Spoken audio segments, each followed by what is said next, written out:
tajaajiluu qabna. Hin tajaajille yoo ta'e, hin lallabne yoo ta'e, hin faarsine yoo ta'e, hin raanne yoo ta'e, jaarsa waldaa taanee kennaa kana Waaqayyo nuu kennee waldaa keessatti hin hojjenna yoo ta'e, hin saganna yoo ta'e akkamittiin Waaqayyoof sagaduun nu barbaachisa. Dubbii Waaqayyoo keessaa tokkoffaa Qorontos boqonnaa 11 lakkoofsa 3 kaasee waan jiru sana waliin dubbifachuu yaalla.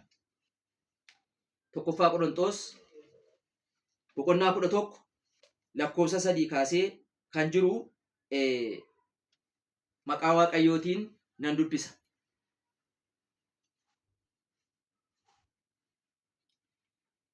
Amma immoo jedha tokkoffaa Qorontos boqonnaa 11 lakkoofsa 3 amma 12tti.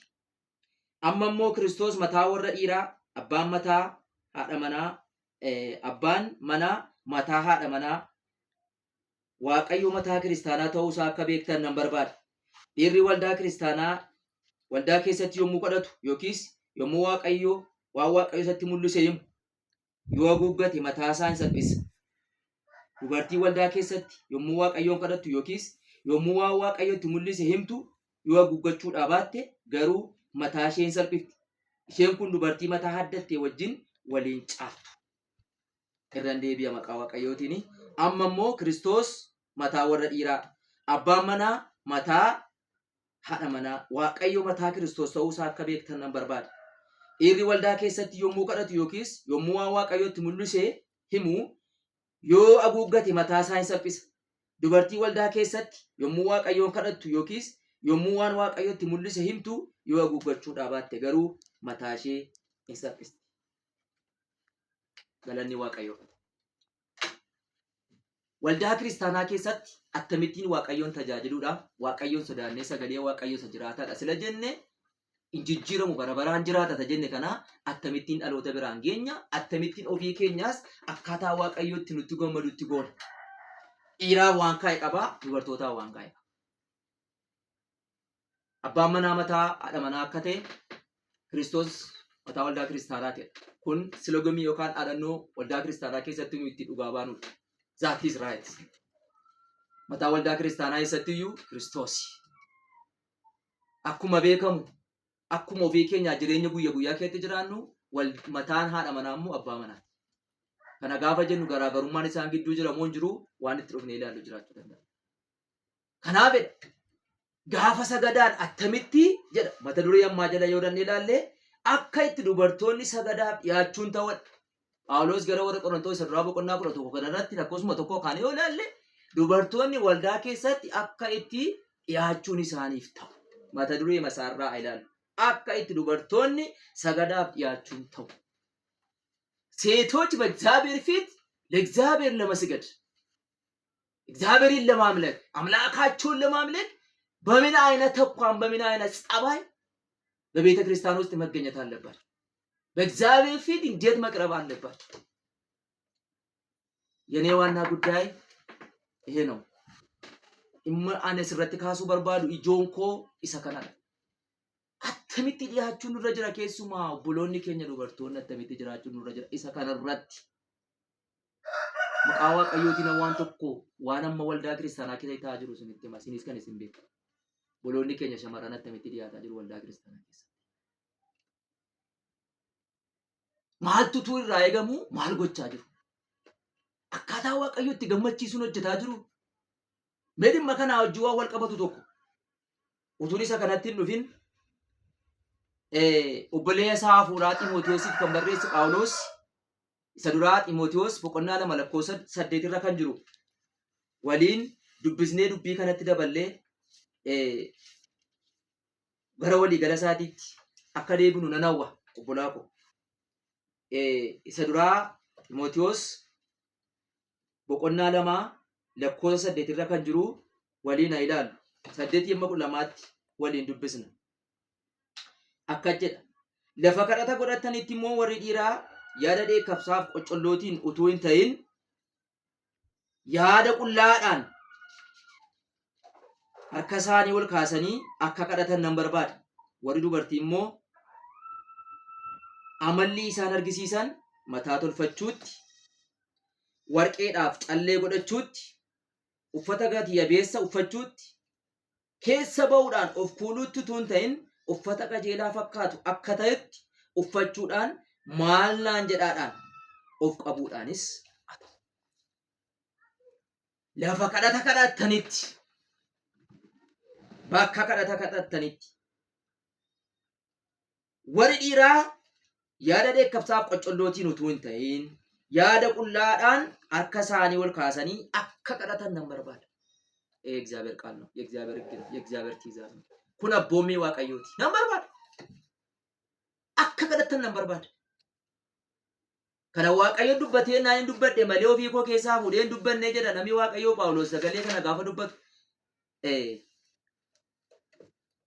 Annee ilaallu naannoo erga Phaawulos gara warra Qorontos kan barreesse boqonnaa 11 lakkoofsa 23 irratti akka barsiisa ani isinitti dabarsee isumaan gooftaa biraa fudhadhe ture. Qorontos isa duraa boqonnaa 11 lakkoofsa 23 barsiisa ani isinitti dabarse isaan gooftaa biraa fudhadheedha. Maaliifan kana kaasa seetanii lallabdoonni tokko waldaa kiristaanaa keessatti tokko gaafa barsiisan boloonni keenya tajaajiltoonni tokko gaafa barsiisan namoonni tokko sin dhageenya hundi keenya yoo waliin beekna. Dubbiin ammas irratti dubbatame Phaawulos Qorontosii irratti kan waldaa Qorontosiin kan barsiise, waldaa warra Galaatiyaa kan barsiise, waldaa warra Efesoonitti kan barreesse, obboloota isaa hafuuraa adda addaatiif hergaa kana yeroo erge, xalaa barreeffama hafuura Waaqayyoo kana gaafa erge, waldaa yeroo sanaa giddu galeessa godhee erge malee waldaa keenya har'aa bakka hin bu'u namni. እውነቷን የአዲስ ኪዳን ቤተ ክርስቲያን በዘወይ ጳውሎስ 13ቱን መልእክት ያስተላለፈባቸው አብያተ ቤተክርስቲያናት በሙሉ የአዲስ ኪዳን ቤተክርስቲያን ናቸው። የዛሬቱ የ2018 በኢትዮጵያ ዘመን አቆጣጠር ወይም በ2025 26 በፈረንጆቹ አቆጣጠር አይሁን እንጂ በዛው ጊዜ በአዲስ ኪዳን ጊዜ ሲያስተላልፍ ሲያስተምር የነበረው ቃል እግዚአብሔር ነው። የጳውሎስ ቃል የጳውሎስ ትምህርት እንደዛ ነበር። ወሪ ከየተዳባዳው አፍላላ ጳውሎስ ወልዳ ከሲቲፍ ጀዴ ጳውሎስ ወልዳ ከሲቲፍ ወልጀዴ አይባልም። ወልዳን እንደሮሰን እቲ በርዴሴ ይርጋዋን ኩደ ሰደን ጳውሎስ በርዴሴ ስኑ እንዲሳኔ ዩ ወልዳ በረከ ቋራቲ ከናፍ ኤርጋሳ ገረ ወረ ቆንጦስ ሰድራ በቆና ፕሮቶኮል ኮንሰ ዲደሚ ሰዲ ሰነረቲ ዱቢኒ ሲት ዱበዳ ጅሩ ኩኒሱ ማን ክርስቶስ ብራ እሱ ማን ጎፍታ ብራ ፍለደ ለመለካም ብራምቲ ከእግዚአብሔር ከአባታችን ከኢየሱስ ክርስቶስ የወረስኩትን የተማርኩትን የወሰድኩትን ትምህርት ነው እንጂ ሌላ ትምህርት አላስተማርኳችሁ። ሌላ ትምህርት አይደለም እንዳይመስላችሁ።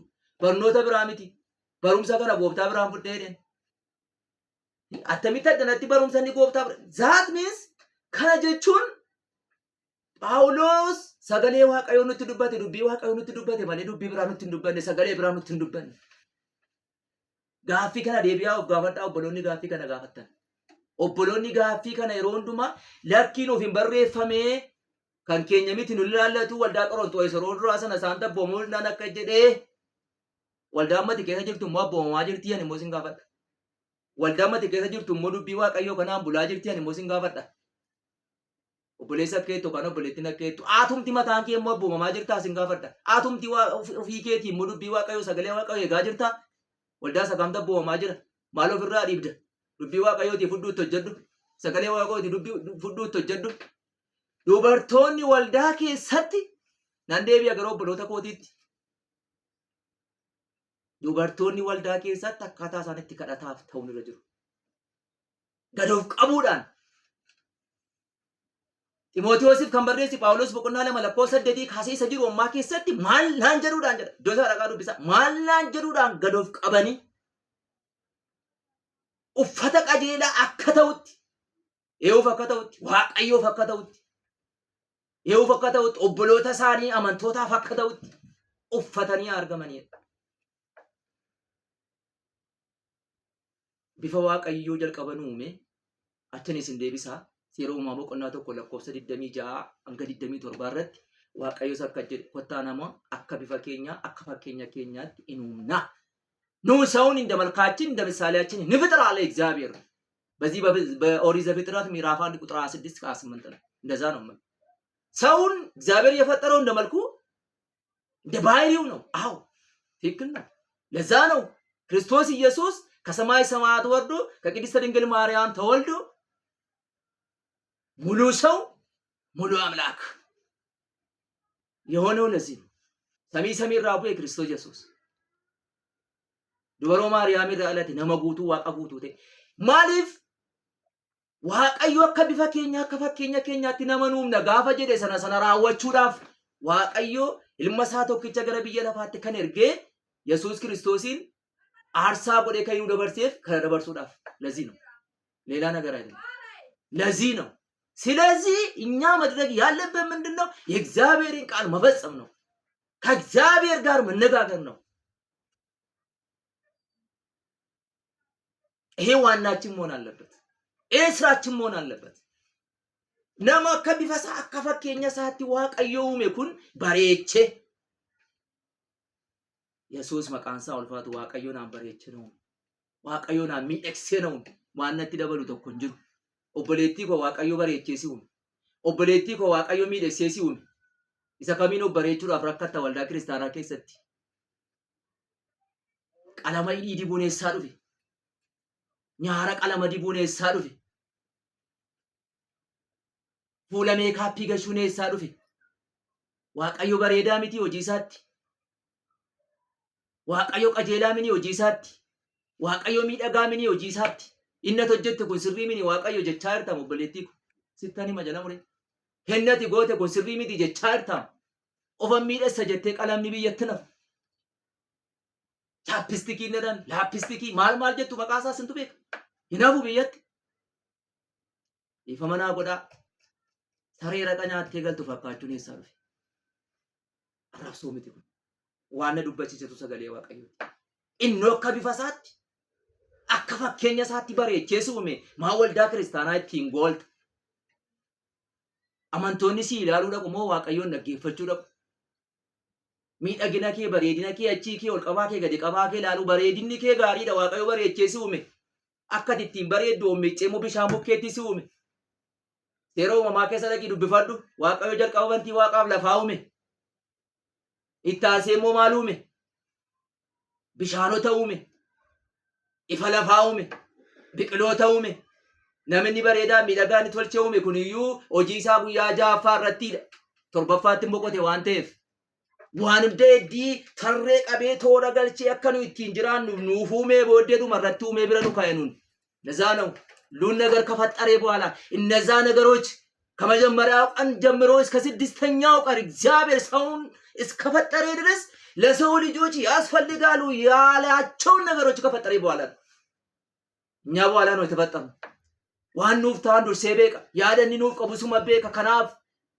እርማስ በቆና ዲደሚ ሰገለ ኮሰ ቁራ ቶኮ ከሰት ያደኒ ሲኒፍ ቀቡ አነዱዋቱ ቤካ ጀዴ ከንበረስ ያደኑፍ ቀቡ ሰቤካ ዋንቴፍ ጉያ ጋፋ ጀልቀባ በንቲ ዋቃፍ ለፋው ሜካሴ ተሬሴ ብቅሎ ተለፈራ ብሻሮ ተለፈራ ከመኒ ሳኒት ዋኑ ይራኛኑ ቢኔሶት ሚናን ታሬ ቀብሲሴ ዲኖሜ ጋፋ ጉያ ጃፋኑ ሜኑ ወረ በሬዶ ወረቃ ሚዳጎ ከነሞ ማሊ በርባቺሲ ይሰብረቲ ቄንሰ ይውላል ቄንሲ ገመገመ ሰነጋ ሳላቲ ባሰኒ ሄቦ ነማ ወራኑ ከፈቃቱ ቀለሚ ሚል ቄንሰ ሚላቲ ካሴ አምበሪ ፌንሰ መታቲ አመየሳቲ ከንድበም ማሊ በርባቺሲ ኩን ማይኒ ኩኖ ካን መጫምዲ ቁልቁሉን ኬኛ ጀዱ ወከሲ hindubbifatu beetu maallaan jedhuudhaan uffata qajeelaatee uffachuudhaan of kuuluutuun ta'in of kuuluu adaraa waaqayyoo ija kee kuuliin dibin adaraa waaqayyoo hidhii kee qalaman dibin hadhama adaraa waaqayyoo qeensa kee qalaman dibin jireenya kee gogaa waaqayyoo bareeche sitti kaa'e kana meekaappiin gashin meekaappechuun korra deebi'aadhaan waan borafu waan gatamuudha sila foon bor gatamu foon bor duu foon bor badubaan maal barbaachise waan biraatti diddibuun እግዚአብሔር ቃል እኔና አስብ ቁላን ታይ ወልዳ ኬስ Seera keessa deebii boqonnaa 22 lakkoofsa 5 irratti akka jedha. Dhaqeena tokko isinii dubbisa. Seera keessa deebii boqonnaa 22 lakkoofsa 5. Akka jedha dubbii Waaqayyoo.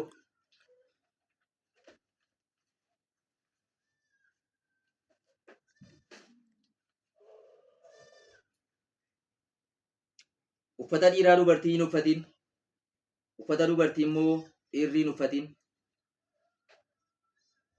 Eenyumtillee wanta akkasii yoo godhe Waaqayyo Gooftaa biratti ciiggaamaa hin ta'a. Irraan deebi'a maqaa Waaqayyootiin. Uffata dhiiraa dubartii hin uffatin. Uffata dubartii dhiirri hin uffatin. Eenyumtillee wanta akkasii yoo godhe Waaqayyo Gooftaa kee biratti ciiggaamaa hin ta'a. Asirrattis waan tokko hin kaasa. Obboloonni tokko akka jettu. Namootuma baay'ee beekuudha. Caaffata qulqullaa kana hubataniiru jennu.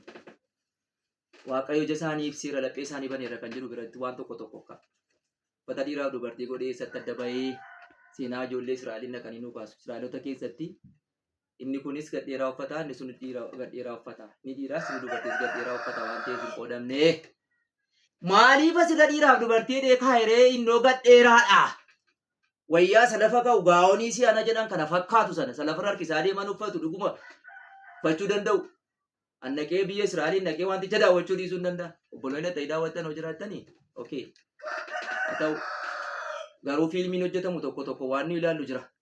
Miidiyaa hawaasaa irratti karaa adda addaa waan nu ilaallu kan waan nu jiraachuu danda'a. Addunyaa kana irratti garuu amman beekutti amman argetti dhiirri waan uffatu adda qoodee qaba, dubartoonni waan uffatan adda qoodanii qabu. Hin uffatin. Ergamoonni Waaqayyoo Phaawulos fa'aa, Phexros fa'aa, Yohaannis fa'aan namooti wangeela daarii lafaa amma daarii lafaatti deemanii labsaa barsiisaa turan immoo maal gochaa turan? Akkaataa aadaa saba sanaaf uummata sanaatti barsiisaa jedhan. Itoophiyaan aadaa mataa ishee qabdi.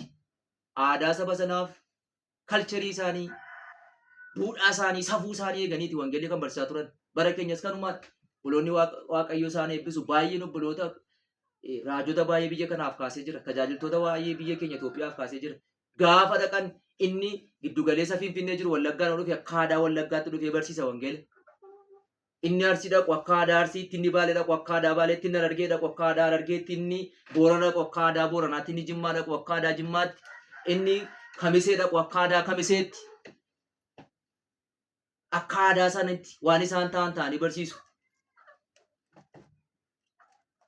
Galanni Waaqayyoof haa ta'u. Aadaa sana ta'anii barsiisu. That is right. Itoophiyaan aadaa mataa isheetii qabdi.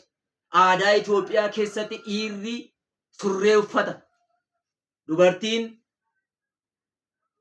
afaan Oromootiin guutummaa isaanii illee kana jechuu baadha. Qamisiisa jennu yookaan wandaboo jedhu gara Wallaggaa kanatti akka jedhamee waamamu. Uffata gadheeraa qeensa miila isaanii ga'u, qaama isaanii kana hundumaa haguugu, ulfina isaanii qabanii bakkeetti mul'isuu hin dandeenye garuu uffata ulfina isaaniif ta'u uffata gadheeraa kana uffatu. Kana inni macaafni qulqulluun jedhaa jiru.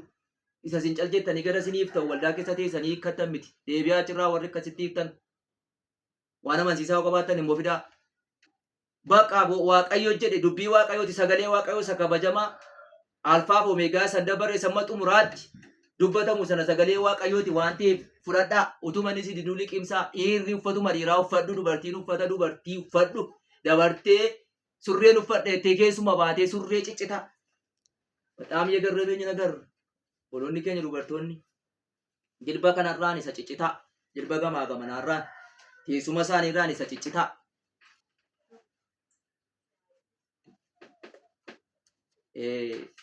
Taatee tokko kan gaxxeminyi isa jedhan tokkonis isinitti magaaf tokko waldaa kiristaanaa keessa taa'een sagalee Waaqoo dhaggeeffadha.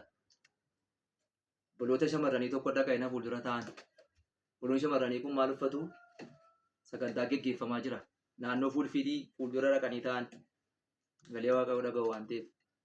Ani isaanitti ta'anii karaa booddee ta'a. Obboloonni shamarranii kun surree uffatanii nama sadii ta'anii dhufanii taa'u. Gaafa dhufanii ta'an akka carraa kan micaa shamarra ishee gidduu jirtu tokko qad jedheetu cita surree ishee asitti qulfii isheen ittiin surree sana qorloftee jirtu hin cite. Surreen sun micaa shamara kana waan baay'ee qabee jiruuf qulfiin gaafa citeedhu ziippii yookaan chaaneraa kan jennu karaa fuulduraa isheenii qollofattee jirtu kun itti taa'uu dide. Namichi fuulfiitii qabatee kadhataa jiru saba sana geggeessaa jiru kadhataa jiru hojii isaatti fufee hojii dileedha waan ta'eef kadhachiisaa jira sagantaa marraa geggeessaa jira. Obboloonni kun sadan waa'ee surree duba shamara ishee cittee sana ta'anii cannaqamu. Gaafa karaa fuulduraa qulfiin itti citee jedhu surreen ziippii gadhiiseera waan ta'eef karaa booddee warri ta'an addanaa qaawwaa teessuma isheetiitti argama. Ifa manaa godhaa maaf dubbatte hin jedhinaa. Taatee na qunnameen dubbataa jira. Waldaa kiristaanaa keessatti hin arge. Kana kanarra na dubbachiisu jecha kanas. Gaafa cituu ijoolleen achi waa'ee isaa gungumu attam goota walitti tasaasu ta'anii. Eessa dhaxxaree attam goota hin qaanofteedha nama keessatti waliin jiru ta'anii. Micaan teessee waa'ee kadhataa waa'ee sagantaa achi keessatti geggeeffamuu dhiistee surree ishee teessee akka itti walitti qabatti. በጣም የሚገርም ነው። ሼም ሆን ሼም ነው ይሄ ቃኒ አሎኒ ጀበና ኬኛ ታቴ ጀበና ኬኛ ኬሰ ወልዳ ኬሰት ሙለታ ጅሩ ሚጫን ሸመር ኩኑ ቱ ወያተው ወያ ዴራው ፈተደተ ዲማ ሼሚ ኩኑ ጀቀበቱ ፊንቆ ሳቲ ሰና ካሲ ሰገንታ ሰና ታዮ ዶፉን ደንደኝ ዱዱባ ሼንታ አሲኒን ጀዴራ ነማ ከነ ተው ነማ ዱዱባ ታው ሞ ማልቱ ኩነማ አሲኒ ፈኒሳ ኢሴንቴ ሱሬ ፓንቲ ጀላ ሱሬ ፓንቲ ጀላ ኑፈተሜ ገረገዲት ገዲ ሲቀቴ ጅራ ቃምኔ ሼ በርኬ ጅራ እንደዛ ነው። ምን አይነት አሰራር ምን አይነት ትውልድ ሼሞን ባከነ ኬሳ አርሞኒ ኬኛ ባከነ ኬሳ ሸመራን ኬኛ ባከነ ኬሳ ዱበርቶኒ ኬኛ ባከነ ኬሳ ባ ዴቢያ ገረሰገሌ ዋቀዮት ለዚህ ነው በዚህ በኦሪት ዘዳግም ምዕራፍ 22 ቁጥር 5 ላይ ወንዶች የሴቶችን ልብስ አይልበሱ፣ ሴቶች ደግሞ የወንዶችን ልብስ አይልበሱ። እኔን አድርጎ የሚኖር ካለ በእግዚአብሔር ፊት የተጸየፈ ነው ይላል እግዚአብሔር ቃል። የተጸየፈ ኢዮብ ጅበማ ጭጋሲሳዳ ከን ጭጋሜ ተወዳ namni kana godhee argame eesi surreen uffatin teknooloojiidha jechuu dandeessa. Jaarraa 21 keessan jira jechuu dandeessa. Bara qaroominaati jechuu dandeessa. Qaroominaa wangeelli walitti dhufan በምንም ታምር dubbii waa qaroominni har'a jira bor hin bada. Qaroominni har'a jira iftaan hin bada. Waggaa har'a qaroomina har'a agartu kan agartu. Har'a biyya keenya Itoophiyaatti olaalle qaroomina ishee waggaa 10 15 20 30 40 50 dura qabduudha. Adda qaroomina amma jiru. Inni amma ni baay'ee jennu immoo bor waggaa 7 8 10 15 booddee immoo hin darba. Sagalee Waaqayyoo garuu sabara lafti uumamee waaqni uumamee sana tararraa dubbatamaa jira. Waan darbu, waan jijjiiramu, waan hin taane fiddee sagalee Waaqayyootti ni qaroominaa wajjin rakkatin. Qaroominni sirrii miti jechaan jiru. Lafatti nu fayyadu qaba. Qaroomina kana qorraa ilaallu. Qaroomina kana addaa baafannu sakamtu nu gargaara, sakamtu nu gargaara. Addaa baafannu. Qaroominni gara dubbii Waaqayyootti dhufee dubbii Waaqayyoo nu harkaa gata yoo ta'e qaroomina miti kun jaamina malee. Fayyinamini kun jijjiirama miidhu badiisa malee. Keessaa ba'a. Taatee kana namoonni akka koo taateen kun isinirra ga'e guyyaa gaafa sanaa dubbii koo silaa xumuruudhaaf waldaa sana keessa taa'ee sagantaa sanatti waa hin dandeenye sagantaa sana bakka sanatti dhiiseen gara mana kootti deebi'ee gale. Irra daddarba kachachala dhaloota si'ana waldaa keessaa akka itti nama ri'u. Paasterii haa ta'u, raajii haa ta'u, lallabaa haa ta'u, macaafa qulqulluu baatee fuulfiitti irra dhaabatee gaafa ni sagalee Waaqayyoo saba Waaqayyootiin ga'u addana teessee mastiikaa waaqachi. Ija fulfulful waldaa keessa pilees dhiisaa rukutamtu Waaqayyo isinii obsee isin hin dhiisu. Isinii obsee isin hin dhiisu. Manni abbaa kootii mana nyaataaf dhugaatii holqaattuu mini Yesuus. Holqaattuun goynaa mana nyaataaf dhugaatiin goynaa. Mana idduwaati ciiggaa isaan itti hojjetamu goynaa mana Waaqayyoo ba'aa keessa dhiisaa. Kan Waaqayyo barbaadaa jiru isa kana miti. Dubbii Waaqayyoo dubbii jiraataa bara baraan jiraatudha. Warri kan warra Qorontos, warri kan warra Efesoon, warri kan warra Abaluu gootanis ba'aa keessaa. Ba'aa wangeelli akka aadaa sabaaf akka duudhaa sabaatti barsiifamu. gara Oromootti deebinu aadaa Oromoo keessan jiru kun dubartiin qullaa deebiin dubartiin surree jettee wayyaa ciccitaa bobbocaqamaa waan hin mallee uffattee fuula dhiirotaa dura deemuun hin jiru. Galanni Waaqayyoof haa ta'u. Waan gabaabaa iddoo tokko dubbii Waaqayyoo irraa jireenya gara birmadummaatti gara Kiristoositti eddii dhufanii booddee kiristaana tokko irraa mul'achuu qabu. Garuu wanta immoo mul'achuu hin qabne garuu immoo waldaa kiristaanaa keessatti walitti qabama kiristaanotaa gidduutti amantoota gidduutti mul'ataa jiru qabxii tokko isinii dabaleen keessaa ba'a. Tokkoffaa Phexros boqonnaa 3 lakkoofsa 3 amma 6tti waan jiru eddii kaafnee booddee Waaqayyoon galateeffannee gara mata duree keenya xumuruutti waliin ni adeemna. Galanni Waaqayyoof haa ta'u.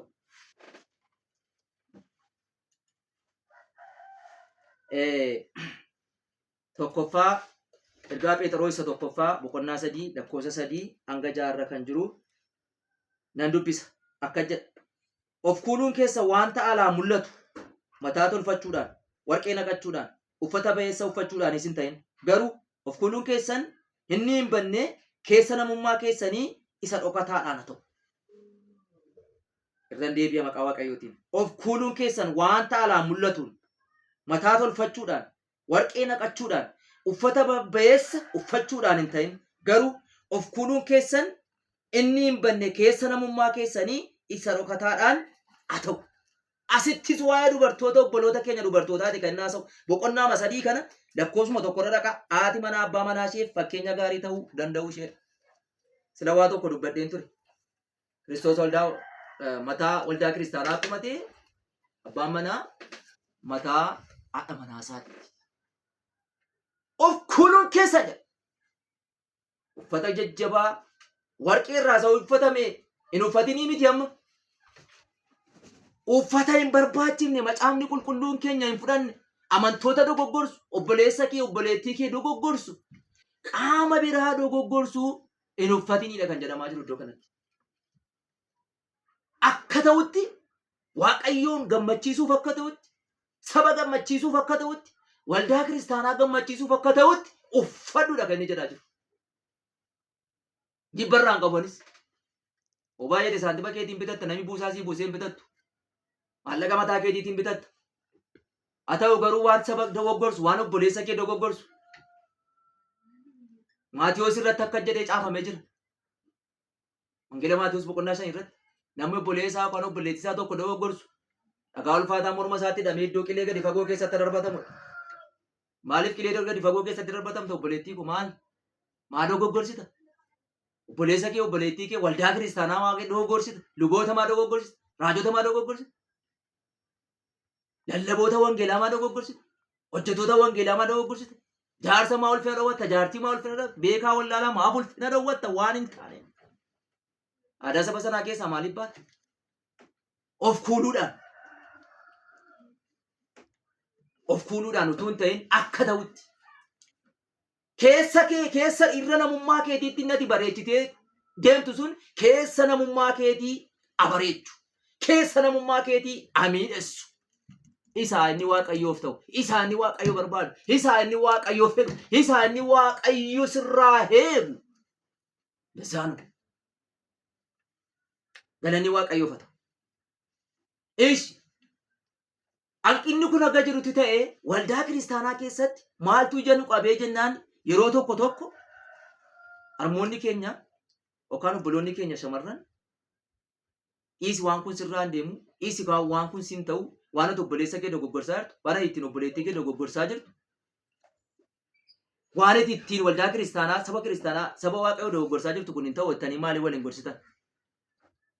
Akkas iddoo kanarratti akkanii wal gorsinuuf Phaawulos gara warra Tiitoodhaaf kan barreesse boqonnaa 2 lakkoofsa 3-5 waan jiru akkamittiin wal gorsuun ta'aa waan jedhu sagalee Waaqayyoo keessaa iddoo tokko itti waliin dubbisne gara xumuraattiin dhufna. Tiitoo boqonnaa 2 lakkoofsa 3-5 akka jedha. Maqaa Waaqayyootiin nan dubbisa.